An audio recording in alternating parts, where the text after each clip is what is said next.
हरे कृष्णा। साधु संगे कृष्ण भक्ते श्रद्धा यदि है, भक्ति फल प्रेम है संसार छाय। जब साधु संग में साधु संग में क्या होता है,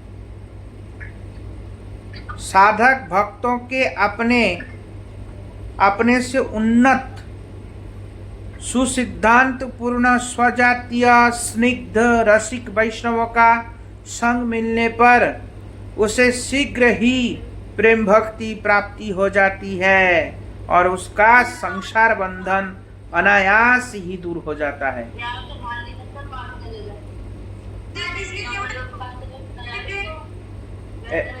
हरे कृष्णा। ए मोनिका माता जी, हरे कृष्णा। मोनिका माता जी,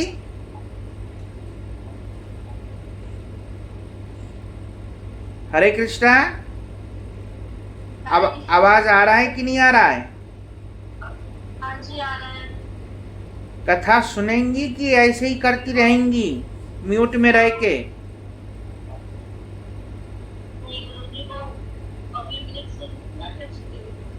वीडियो में आती नहीं इसलिए ऐसे करने लगती हैं, फिर इधर उधर चिल्लाने लगती हैं, देखती भी नहीं है। वीडियो में नहीं आने से ही ऐसे होता है गड़बड़। सुनते नहीं, खाली नाम मात्र खोल के बैठ जाते हैं वीडियो लेके ऑन करके। लोग सुनते नहीं है कथा। सुनेंगे तो ध्यान आएगा ना, पता चलेगा ना हम क्या कर रहे हैं क्या नहीं कर रहे हैं। नहीं तो होश ही नहीं रहता कि हम कर क्या रहे हैं, आवाज दूसरे को जा रहा है नहीं जा रहा है, तभी तो होश नहीं रहता जब हम ठीक से सुनते नहीं। ये देखो फिर कोई बोल रहा है।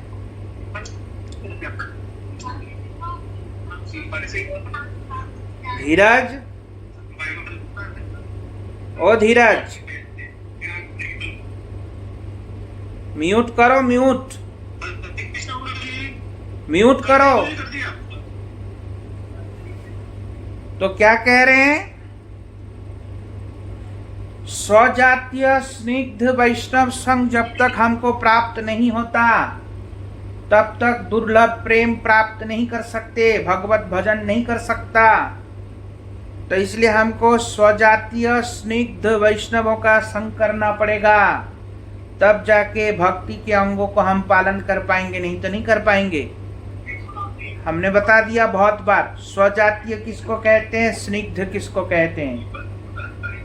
स्निग्ध कहते हैं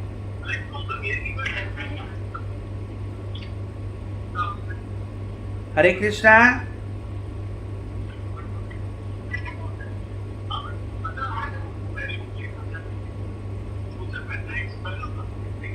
किसका म्यूट नहीं है?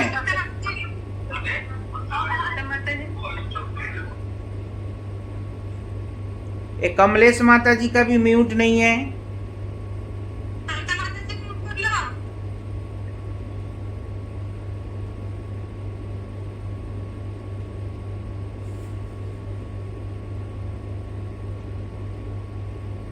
कल से जो लोग वीडियो में नहीं आएगा ना वो लोग कथा सुनने मत आना।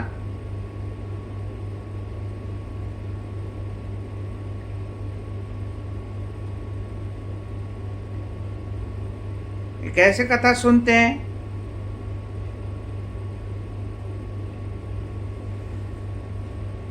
समझ में आ रहा है कि नहीं आ रहा है? क्या कह रहे हैं, महंत कृपा बिना कोनो कर में भक्ति नय, कृष्ण भक्ति दूरे रहू संसार नय छय। क्या कह रहे हैं, महंत की कृपा नहीं होने से कभी भी भक्ति प्राप्त नहीं होता। महत व्यक्ति की कृपा के बिना साधन भक्ति में कभी भी भक्ति प्राप्त नहीं होता। पुनः पुनः अवगाहन सांसारिक आसक्ति भी दूर नहीं होती। अगर महंत व्यक्ति की कृपा नहीं होगा ना, कितना भी साधन कर ले उसको भक्ति होगी ही नहीं, और पुनः पुनः संसार में आवागमन भी होगा और इस संसार में ही घूमते रहेंगे, चक्कर काटते रहेंगे। ऐसा कह रहे हैं, संसार बंधन भी नहीं छूटेगा। अब यहाँ पे बहुत महत्वपूर्ण बात कह रहे हैं, ध्यान से सुनना। साधु संग भगवत भक्ति का मूल है। कृष्ण भक्ति जन्म मूल है साधु संग। चैतन्य चरितामृत में कहा कि साधु संग कृष्ण भक्ति को जन्म प्रदान करता है, और भागवत के 11 स्कंद में भी बताया है, यदृच्छया मत कथा दौ जात श्रद्धस्तु यह पुमान। इस श्लोक में बताया, भगवान ने कहा पूर्व जन्मों के सौभाग्य से मेरी लीला कथाओं में जिसकी श्रद्धा उत्पन्न हुई है वही भक्ति के अधिकारी है। यहाँ श्री जीव गोस्वामी इस श्लोक के यदृच्छया शब्द का अर्थ किया है, केनापि परम स्वतंत्र भगवत भक्त संग तद तद कृपा जात परम संग संगोलोपायन, अर्थात परम स्वतंत्र भगवत भक्त के संग द्वारा उसी भक्ति की कृपा के फलस्वरूप जो सौभाग्य उदय होता है। कैसे होता है? तो कह रहे हैं भगवान के भक्तों की कृपा से ये हरि कथा के प्रति श्रद्धा उत्पन्न होता है। सबके नहीं होता। किसके कृपा से होता है? भगवान के भक्तों की कृपा से होता है। और क्योंकि भगवान के भक्त भी स्वतंत्र होते हैं, इसलिए वो स्वतंत्र किसी के ऊपर भी कृपा कर सकते हैं। तो इसलिए उनकी कृपा से ही भक्ति प्राप्त होता है। श्रद्धा, श्रवण करने की इच्छा, ये उनकी कृपा से प्राप्त होता है। कैसे होता है अब बता रहे। यह जानने के लिए सद्गुरु का आश्रय करेंगे। अब उस कथा के प्रति जो रुचि उत्पन्न होगा, कैसे होगा? तो सद्गुरु चरणाश्रय करना पड़ेगा, जो वेदादि शास्त्रों के सुसिद्धांत में निपुण है, जिन्हें भगवत अनुभूति प्राप्त हुई हो और जो किसी भी माइक मोक्ष के वशीभूत नहीं है, वे ही सद्गुरु है। सद्गुरु का लक्षण क्या है? सुनो ध्यान से। जो शास्त्रों के सुसिद्धांत में निपुण हैं, वेदादि शास्त्रों में सुसिद्धांत से निपुण हैं, जिन्हें भगवत अनुभूति प्राप्त हुई हो, जिनको भगवत अनुभूति है, भगवान की अनुभूति जिनको है, और जो किसी भी माइक मोक्ष के वशीभूत नहीं हो, किसी भी माइक मोक्ष से वशीभूत ना हो, मुक्ति की भुक्ति की जो वशीभूत ना हो, ऐसे को सद्गुरु कहा जाता है। क्या गुरु कहा जाता है? सद्गुरु कहा जाता है। तो इसलिए कह रहे, तात्पर्य यह है कि शुद्ध भक्ति, विशिष्ट सुसिद्धांत वित्त, निर्मल चरित्र, सरल निर्लोभ, मायावाद रूपी कुसिद्धांत रहित भगवत सेवा कार्यों में सुदक्ष और निर्मल भगवान नाम परायण व्यक्ति ही गुरु होने योग्य होते हैं। निर्मल भगवत नाम परायण व्यक्ति ही गुरु होने योग्य होते हैं। वे चाहे जिस किसी कुल, जाति, वर्ण और आश्रम के क्यों ना हो। दूसरी ओर निर्लस, श्रद्धावान, शुद्ध चरित्र, भगवत भक्ति अभिलाषी व्यक्ति ही शिष्य होने योग्य हैं। आप दूसरी बात बता रहे हैं। एक पहले तो बता दिया कि गुरु होने योग्य कौन है। क्या बता दिया? गुरु होने योग्य। अब बता रहे शिष्य होने योग्य भी कौन है? निर्लस, जिसके अंदर आलस नहीं, जो आलसी है वो भी शिष्य होने योग्य नहीं होता। जो थोड़ा सा सेवा करके सोचते, ओ हम थक गए, हमारा हाथ पैर में दर्द हो गया, हाँ, वो भी शिष्य होने योग्य नहीं है। आलसी लोग कभी भजन नहीं कर सकता। श्रद्धामान होना चाहिए, शुद्ध चरित्रवान भी होना चाहिए, और भगवत भक्ति अभिलाषी व्यक्ति ही शिष्य होने योग्य है। जो भगवत भक्ति के अभिलाषी होते हैं वही शिष्य होने योग्य होता है। गुरु जब शिष्यों को अधिकारी समझेंगे और शिष्य भी जब गुरु को शुद्ध कृष्ण भक्त निश्चित कर उसके प्रति श्रद्धालु हो, तभी गुरु उस शिष्य को दीक्षा दे। तभी गुरु को दीक्षा देना चाहिए और शिष्य को भी गुरु से दीक्षा लेना चाहिए। गुरु दो प्रकार के होते हैं, दीक्षा गुरु और शिक्षा गुरु। हाँ, शिक्षा गुरु श्रवण गुरु भी होता है, और श्रवण गुरु और शिक्षा गुरु को एक मानकर कहा गया है। श्रवण गुरु किसको कहते हैं? जिनसे हम कथा सुनते हैं। दीक्षा गुरु किसको कहते हैं? जिनसे दीक्षा प्राप्त होता है। और शिक्षा गुरु किसको कहते हैं? जिनसे हम भजन में निपुण तरीके से प्रवीण उतरते हैं, शिक्षाओं को लेके, उसको शिक्षा गुरु कहते हैं। हाँ, तो दीक्षा गुरु एक होते हैं। क्या कह रहे हैं? शिक्षा गुरु और दीक्षा गुरु दोनों एक होते हैं, अलग अलग नहीं होता। दीक्षा गुरु, शिक्षा गुरु अनेक, अब बता रहे हैं दीक्षा गुरु एक होते हैं, पर शिक्षा गुरु अनेक होते हैं। शिक्षा गुरु कितने होते हैं? अनेक होते हैं। शिक्षा गुरु अनेक होते हैं। शिक्षा गुरु भजन शिक्षा दाता है, और श्री चैतन्य चरितामृत के शास्त्रों में बताया अनुसार दीक्षा एवं शिक्षा गुरु में कोई भेद नहीं समझना चाहिए। दीक्षा गुरु और शिक्षा गुरु में कोई भेद नहीं समझना चाहिए। दोनों ही क्रमः भगवत प्रकाश या भगवत रूप, हाँ, भगवत रूप है। दीक्षा गुरु कृष्ण स्वरूप हन शास्त्रे प्रमाणे, और शिक्षा गुरु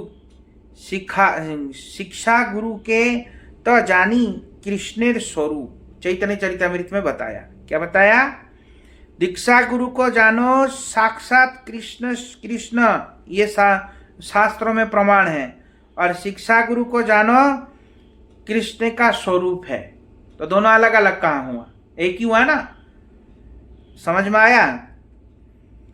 इसलिए चैतन्य चरितामृत में स्पष्ट कहा है, जगत गुरु श्रील भक्ति सिद्धांत सरस्वती ठाकुर प्रभुपाद इन प्यारों की अपने अनुभाष्य में विशाल व्याख्या की है। इन प्यारों का अपने अनुभाष्य में बहुत विशाल व्याख्या किया है। कुछ लोग बिना सोचे समझे मायावादी सन्यासी अथवा वैष्णव नाम अपराधी प्राकृति सहजिया भजन अनभिज्ञ कुल गुरु का चरणाश्रय कर ऐसा समझते हैं कि हमें सदगुरु की प्राप्ति हो गई है, ऐसे समझते हैं। क्या कह रहे हैं? कुछ लोग बिना सोचे समझे मायावादी सन्यासी अथवा वैष्णव नामधारी प्राकृत सहजिया। वैष्णव नामधारी मतलब क्या है? माथाय तिलक, गलाय माला, ये एक कोलीर चला। तो वैष्णव नामधारी ऐसे तिलक धारण करने वाले, उनको भजन में अनभिज्ञ कुल गुरु। कुछ लोग बोलते हैं हमने तो कुल गुरु से दीक्षा ले लिया, हमको कोई दीक्षा लेने की आवश्यकता नहीं है, ऐसे बोलते हैं बहुत लोग। हाँ, कुल गुरु चरणाश्रय कर ऐसा समझते हैं कि हम सदगुरु की प्राप्ति कर गई, हमको भी सदगुरु की प्राप्ति हो गई। साधन भजन और साधु संग आदि कुछ करने की आवश्यकता, कुछ लोग तो ऐसे समझते साधन भजन करने की कुछ आवश्यकता नहीं, किंतु ऐसा समझना एक अंधा विश्वास है। ऐसा जो समझता है, जो मानता है, वो अंधा विश्वास है। ऐसा गुरुकरण प्रेम प्राप्ति में सर्वथा बाधक है। मतलब भगवत प्रेम प्राप्त नहीं कर सकता ऐसा व्यक्ति, या ऐसा गुरु धारण करने वाला व्यक्ति। सद्गुरु पदाश्रय करने के पश्चात भजन करते करते शिष्य यह विचार करेगा कि मेरे अनर्थ दूर हो रहे हैं अथवा नहीं। अब जब सद्गुरु प्राप्त हो जाएगा तब शिष्य को विचार करना चाहिए कि मेरे अनर्थ दूर हो रहा है या नहीं। अनर्थ एवं उसकी निवृत्ति ग्रंथ में देखा जाता है। जो लोग भजन तो करते हैं किंतु अनर्थ निवृत्ति चेष्टा नहीं करते। कुछ लोग भजन तो करते हैं पर अनर्थ निवृत्ति हो ऐसा चेष्टा नहीं करते, भजन में अग्रसर नहीं हो सकते। ऐसे व्यक्ति भी भजन में आगे नहीं बढ़ सकता जो अपने अनर्थों को दूर करने की चेष्टा नहीं करता। समझ में आया? ऐसा व्यक्ति भी भजन में आगे नहीं बढ़ सकता। अतएव उपयुक्त रीति से भजन करने से ही साधक क्रमशः श्रद्धा से आरंभ कर प्रेम तक पहुंचेगा, अन्यथा नहीं पहुंचेगा। कैसे भजन करने से? उपयुक्त रूप से भजन करने से, तब जाके साधक प्रेम तक पहुंच पाएगा, अन्यथा नहीं पहुंच पाएगा। अब क्या कह रहे हैं?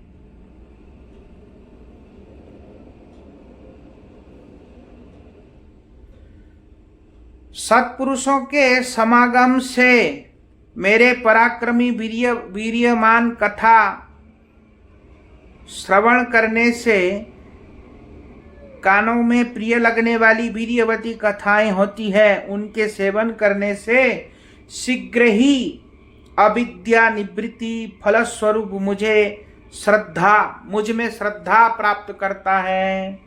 क्या कह रहे हैं?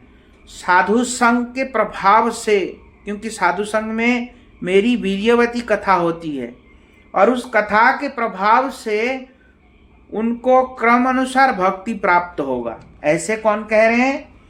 भगवान कपिल देव माता देवहूति को कह रहे हैं भागवत में।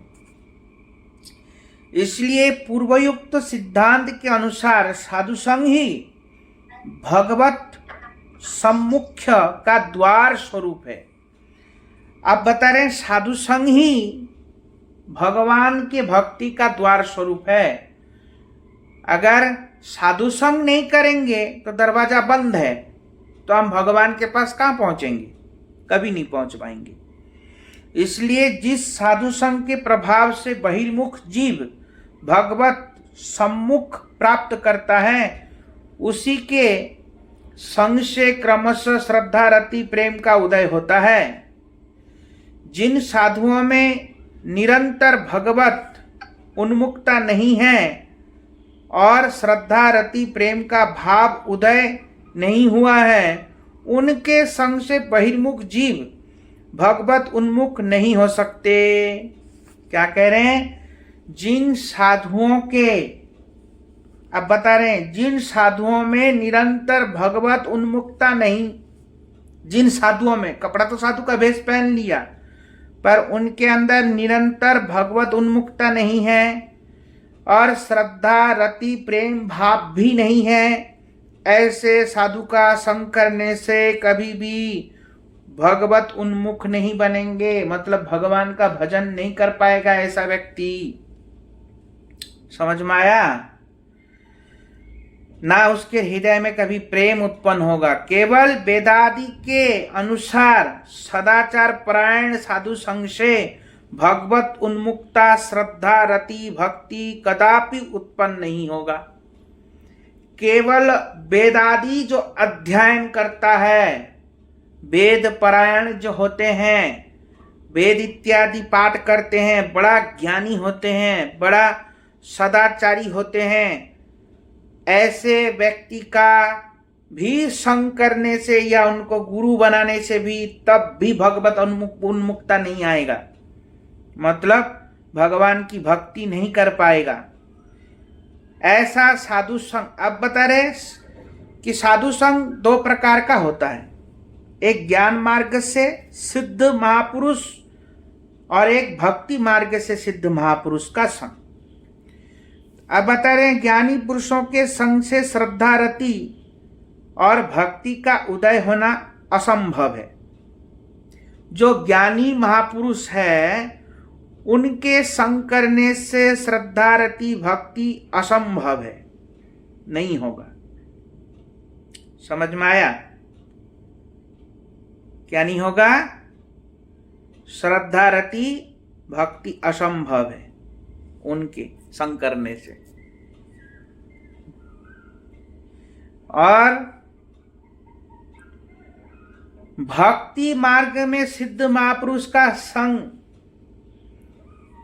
हाँ, तो किससे होगा? केवल भगवत भक्त के संग के प्रभाव से ही होगा। किससे होगा? केवल और केवल भगवत भक्त के संग के प्रभाव से ही होगा। श्रद्धा रति प्रेम उत्पन्न, अन्यथा नहीं। इसलिए कह रहे हैं जो ज्ञानी साधु है उनका संग करना सर्वथा, हाँ, क्या है? असंगत है। असंगत मतलब वो कोई संगत नहीं है। समझ में आया? उनका संग नहीं करना चाहिए। भक्ति मार्ग में सिद्ध महापुरुष भी 3 प्रकार के होते हैं। अब भक्ति मार्ग में सिद्ध महापुरुष 3 प्रकार के होते हैं। सुनो, भगवत पार्षद देह प्राप्त, निर्धूत कसाई और मूर्छित कसाई। कितने का? भगवत पार्षद देह प्राप्त। अभी वो इंदुलेखा माता जी आई थी, मुंह दिखा के भाग गई है? चली गई क्या?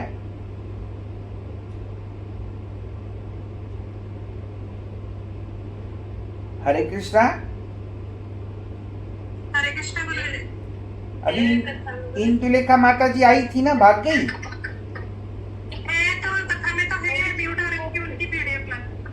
चलो कोई बात नहीं।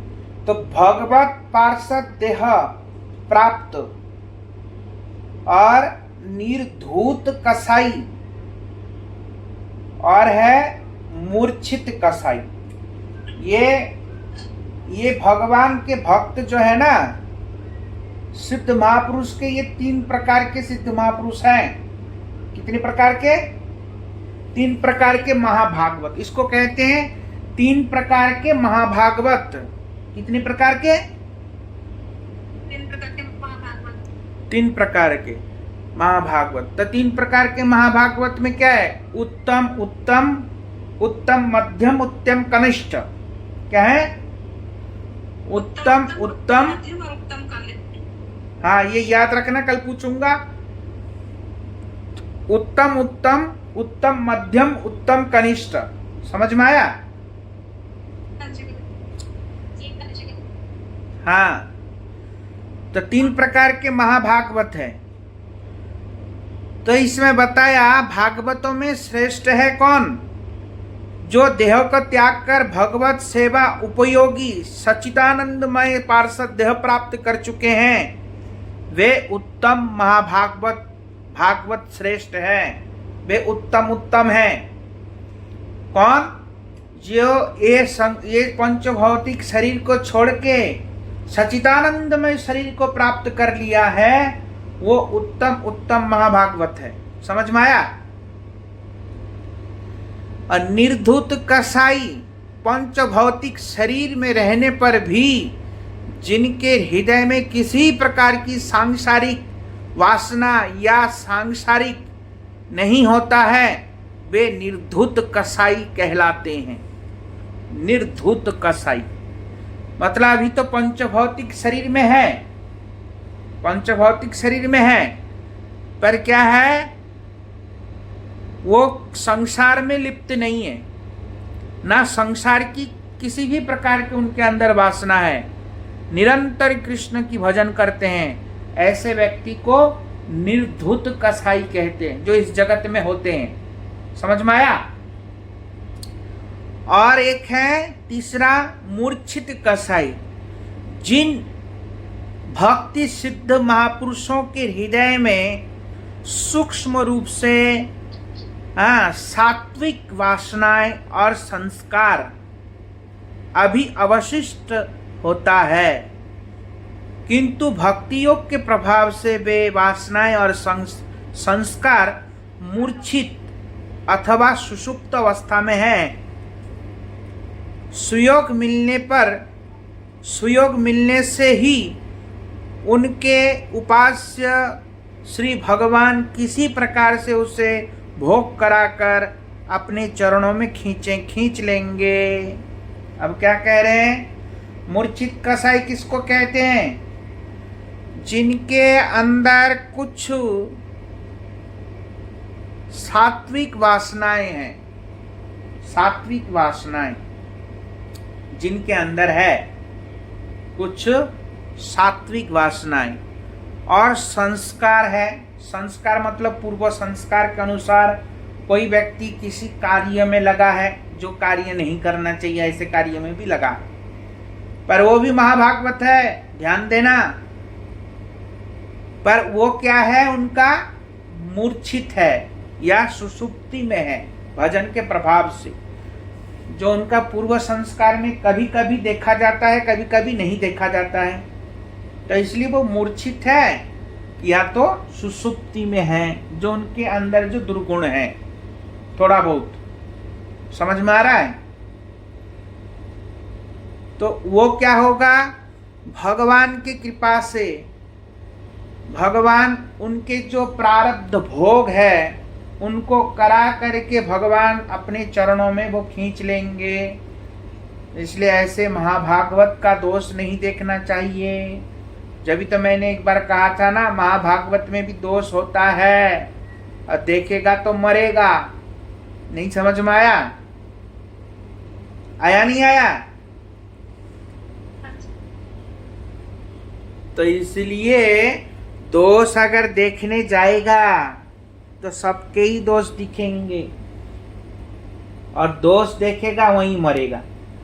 और महाभागवत का दोष देखने से तो कनिष्ठ महाभागवत भी साधारण नहीं होता, महापुरुष होते हैं। सब लोग कनिष्ठ महाभागवत नहीं होता। समझ में आया?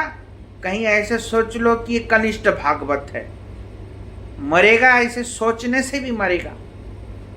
क्योंकि कनिष्ठ महाभागवत साधारण लेवल का नहीं होता, वो भावावस्था प्राप्त कर चुके होते हैं, तभी उसको कनिष्ठ महाभागवत कहा जाता है। समझ में आया कि नहीं आया? जिनके अंदर भावावस्था मतलब रति उत्पन्न हो गया है वो कनिष्ठ महाभागवत होते हैं, वो कनिष्ठ महाभागवत की श्रेणी में आ जाते हैं। समझ में आया? आसक्ति आने से ही कनिष्ठ महाभागवत की श्रेणी में आ जाता है, भाव पर्यंत। और फिर भाव से पूर्ण तरीके से जब कृष्ण प्रेम को प्राप्त कर लेता है तब जाके वो उत्तम उत्तम महाभागवत हो जाता है। समझ में आया? तो इसलिए कनिष्ठ महाभागवत का ये मूर्छित जो कसाई है, इसको देख करके कोई निंदा करेगा ना, अनंत अनंत अनंत करोड़ नरकों में पड़ा रहेगा, उसका कभी उद्धार नहीं होगा। समझ में आया कि नहीं आया? तो इसलिए किसी का तो दोष देखना ही नहीं, सबसे बड़ी बात तो ये है। और भक्तों में जिनके हाथ में माला आ चुका है, जो सद्गुरु चरण आश्रय कर चुका है, उसका दोष नहीं देखना है, उसका दोष नहीं देखना। दिखे तो आंख बंद कर लो। समझ में आया? देखो, जब वैष्णवों को अपना मानोगे ना तो दोष नहीं दिखाई देगा। वैष्णवों को क्या मानेंगे? अपना। हमको अपने शरीर के दुर्गुण दिखाई नहीं देता है। हमारे शरीर में आंखों से कीच निकलता है, कानों से निकलता है, नाक से निकलता है, मुंह से निकलता है। नहीं समझ में आया? सब जगह से गंदगी ही गंदगी निकलती, फिर भी हमको ये शरीर कितना अच्छा लगता है।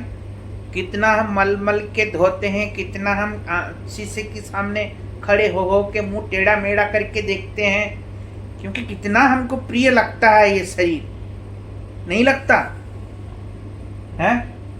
क्योंकि हम ये शरीर को अपना मानते हैं, इसीलिए हम उसकी निंदा सहन नहीं कर पाएंगे, ऐसा है। उसी प्रकार अपने बच्चों को जब अपना मानता है, उसके बच्चे कोई गड़बड़ कर दिया, जो बात बताने योग्य नहीं है, संसार में बताने से हंसी उड़ेगी उसकी, तो क्या वो बात बताएगा कि छुपाएगा? तब उसके बच्चे के अंदर दोष दिखेगा कि ये बच्चा गलती किया है? नहीं दिखेगा, क्योंकि उसका बच्चा है, दिखेगा ही नहीं। और ना दूसरे को बोलेगा ऐसा है ऐसा है। समझ में आया? दूसरा कोई माला नहीं करेगा, उसको बोल देगा ये तो माला नहीं करता, पर अपना ही लड़का माला नहीं करेगा, उसको नहीं बोल सकता, उसको नहीं बोल सकता। समझ में आया कि नहीं? क्योंकि वो अपना है। क्या है?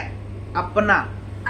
तो उसी प्रकार जब हम वैष्णवों में अपनत्व लाएंगे, क्योंकि वास्तविक में हमारा तो अपना वैष्णव ही है, संसार वाले तो हमारे अपन नहीं है, पर हम क्या करते हैं, संसार वाले को तो अपना मान लेते हैं, पर वैष्णवों को अपना नहीं मान पाते।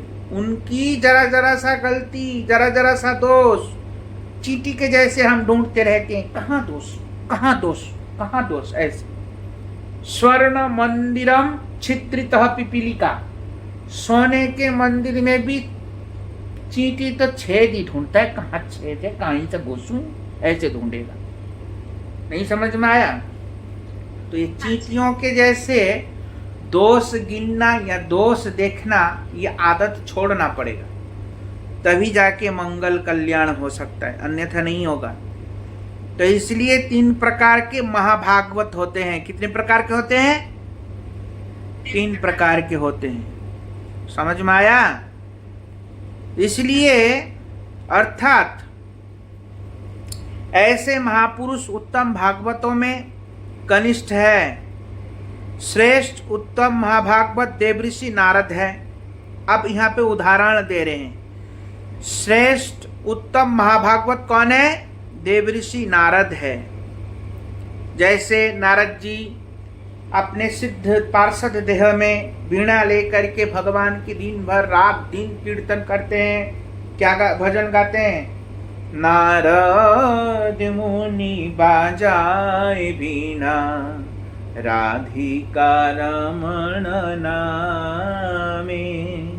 नारद मुनि बाजाए वीणा, राधिका रमण नामे।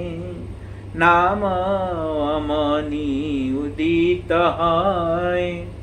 ये भजन मतलब क्या है? नारद जी हमेशा राधा रमण गाते रहते हैं। तो इसलिए ये नारद जी का सिद्ध पार्षद देह है। ये उत्तम उत्तम महाभागवत है। और सुखदेव गोस्वामी निर्धूत कसाई उत्तम महाभागवत है। सुखदेव गोस्वामी महाराज जी को कौन से? निर्धूत कसाई उत्तम महाभागवत। शरीर की कोई शुद्ध बुद्ध नहीं है, इस संसार में है और निशुद्ध होकर के संसार में भ्रमण कर रहे हैं। उनके शरीर में कपड़ा है या नहीं है उनको पता ही नहीं है। ऐसे होके भागवत कथा का पान कर रहे हैं, तो ये निर्धूत कसाई है। और नारद जी मूर्छित कसाई उत्तम महाभागवत के उदाहरण हैं। जब नारद जी दासी पुत्र थे, नारद जी क्या थे? दासी पुत्र थे। तो जब दासी पुत्र थे, उस समय नारद जी का जो अवस्था था वो मूर्छित कसाई का अवस्था था। कौन सा? मूर्छित कसाई का। जिस समय नारद जी दासी पुत्र थे, तो इसलिए बता रहे हैं। तो ऐसे करके 3 प्रकार का महाभागवत होते हैं। कुछ लोग ऐसा समझते हैं कि गुरु पादाश्रय की कोई आवश्यकता नहीं, पुस्तकों को पढ़ करके ही भजन कर लेंगे, इसमें हानि ही क्या है। कुछ लोग अपने माता पिता या संबंधियों के निकट दीक्षा ग्रहण कर सद्गुरु पदाश्रय की आवश्यकता नहीं ऐसे समझने लगते हैं। हमारे वंशों में कोई महापुरुष पैदा हुए थे, हम लोग उनके वंशज है, अतः हम लोग गोस्वामी हैं, हम महापुरुष हैं। हम किसी दूसरे की व्यक्ति की दीक्षा ग्रहण करने की हमको क्या आवश्यकता है? ऐसा अगर कोई समझे, समझ में आ रहा है कि नहीं? सुन रहे हैं कि नहीं सुन रहे हैं कोई? हाँ जी गुरुजी सुन हैं? जी गुरुदेव सुन रहे हैं। कुछ लोग ऐसा समझते हैं कि हमको गुरु करने की आवश्यकता है, हम ग्रंथ पढ़ लेंगे, हरिनाम करते रहेंगे, भजन कर लेंगे, हो जाएगा हमारा कल्याण, गुरु करने की क्या आवश्यकता है। कुछ लोग ऐसे समझते हैं। कुछ लोग अपने माता पिता को गुरु बना लेता है, बोलता हमारे माता पिता ही गुरु है। कुछ लोग अपने सही संबंधी में कोई निकल गया गुरु तो उसको बना लेता है। समझ में आया? कुछ लोग बोलते हैं कि हम गोस्वामी परिवार में से हैं, हमारे परिवार में एक महापुरुष हुआ था तो हम उनके वंशज है, तो हम भी सिद्ध महात्मा हैं। जैसे कि राधा रमण मंदिर में पुंडरीक इत्यादि, ये जो पुंडरीक है ना, पुंडरीक जानते हो पुंडरीक को? हाँ जी गुरुजी। जो कथा करते हैं, हैं? हाँ जी गुरुजी जानते हैं। ये लोग गोस्वामी परिवार में से हैं। ये जो पुंडरीक वगैरह है, पर है गौड़िया संप्रदाय से, पर गोस्वामी परिवार में से। जैसे श्यामानंद परिवार है, श्यामानंद परिवार है, श्याम सुंदर परिवार है, ये सब परिवार है। तो इसलिए कह रहे हैं यहाँ पे, तो क्या कह रहे हैं? वो लोग सोचते हैं हमारे वंश में हो गया महापुरुष तो हमको किसी और को गुरु बनाने की जरूरत ही नहीं है। तो ये पुंडरीक जो है ना, इनके दादा परदादा यही लोग दीक्षा देते हैं बस, इनके कोई गुरु नहीं है, उनके बाप ही गुरु हैं।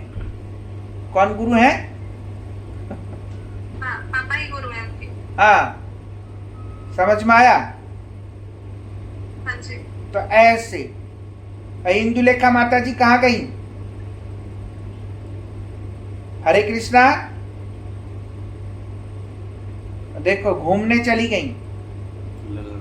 इसलिए तो बोल क्लास में तो है उनके, म्यूट हो रखे हैं गुरुजी और सुन नहीं रही है। सुनेगी कैसे? घूमने चली गई। म्यूट इसलिए बंद करते हैं। इसलिए तो लोग वीडियो में नहीं आते, क्योंकि हम घूमेंगे तो दिख जाएगा वीडियो में, है घूम क्यों रहा है ऐसा। समझ में आया? कोई म्यूट करके सो जाएगा जिसको नींद आ रही है, और जैसे राजन है महालसी, वो म्यूट करके सो जाएगा। समझ में आया है? तो इसलिए वो उस वीडियो में आना चाहिए और आखिर कथा सुनना चाहिए ऐसे।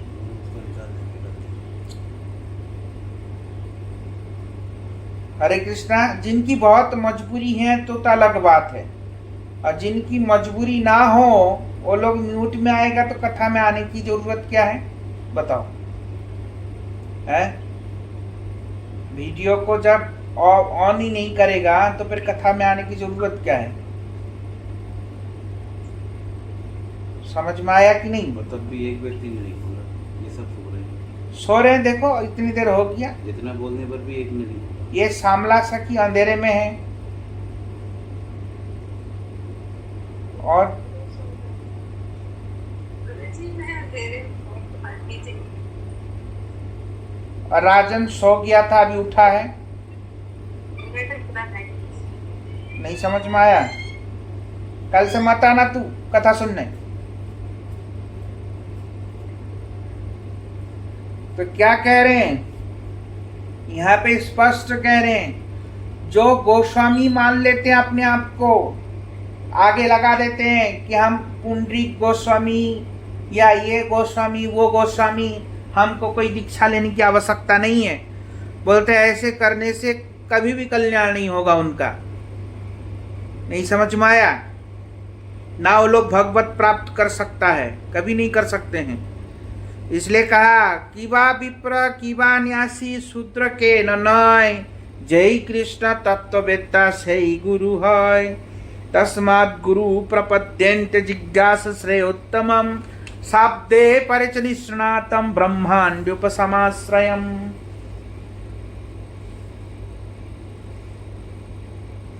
ये वाला बोल के कौन तक बोलोगे? बस यही बोल रहा हूँ। ये बोल दिया मैंने गलती से, पूरा पेज बोला? ये बोल दिया पहले ही गलती से। अब यहाँ तक बोलोगे? हरे कृष्णा। हरे कृष्ण।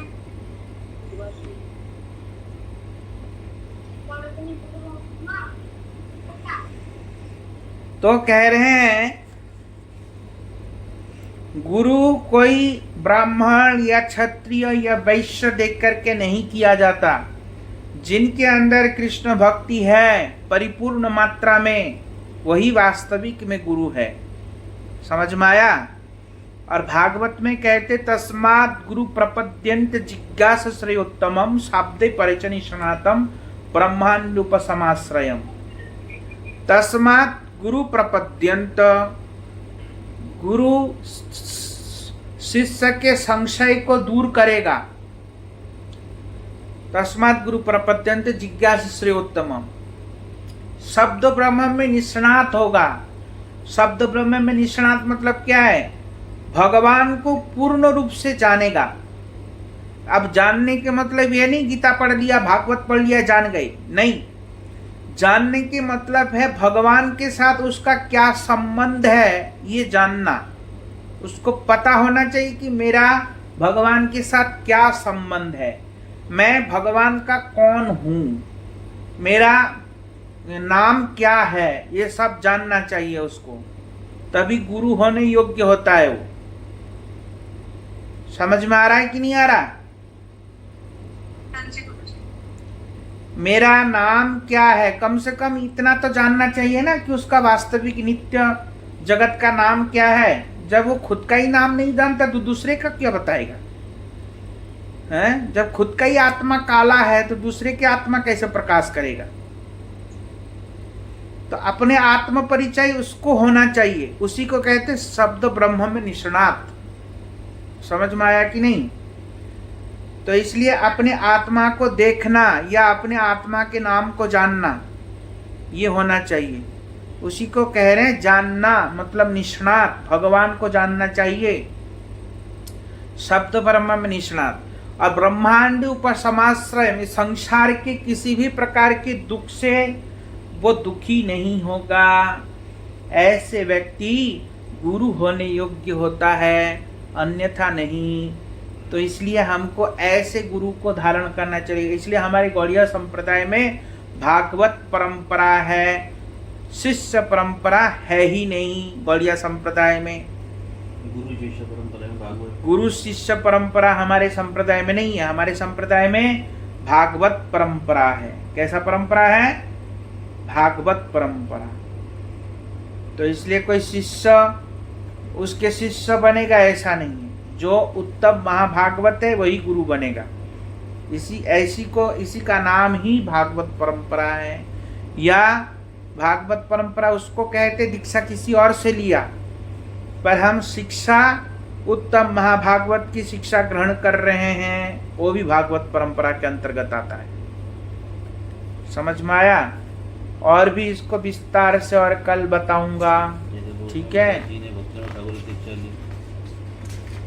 तो वांछा कल्पतरुभ्यश्च कृपा सिन्धुभ्यः वच पतितानां पावनेभ्यो वैष्णवेभ्यो नमो नमः।